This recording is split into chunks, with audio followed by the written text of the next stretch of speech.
So now let's see how we can upload image in cell and over cell inside of Google Sheets. So here you can see that I already have a sheet, and if I want to insert an image, I'm going to go to insert menu on the top, and then over here you can see image is an option. So here there are two options. So I can insert image in cell, so the image will be inside cell, and the other option is over cell. So let's go around into image over cell option first, and then you can see that the window opens up, and this is what I do to upload my own image. So I'm going to go to upload, I'm going to click on browse, and then I'm going to go on to my TutorTube drive right here, and then let's say I'm going to bring in the image right here. So I'm going to bring in my TutorTube image. So let's just open that up, and you can see that it is loading out just like that.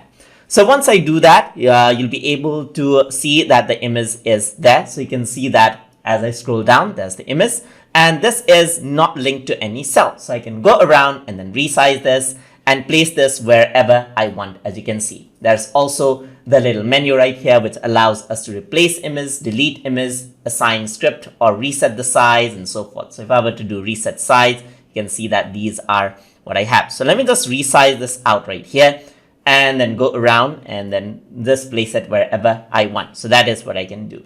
Let's say I want to insert image over here on this particular cell. So in order to do that, I can go around into insert, I can go to image, and then what I can do is I can click image in cell. So once I do that, what happens is that the other process is the same, but once I choose the image, you can see that it is getting uploaded right here. So instead of actually having this picture somewhere else, you can see that this is what I have. So depending on the cell size, the image will resize. So if I were to resize the cell right here, you can see that the image resizes as well. And that is how you can upload image in cell and over cell inside of Google Sheets. So hope you guys learned something as always. And as always, please like, comment, share, and subscribe.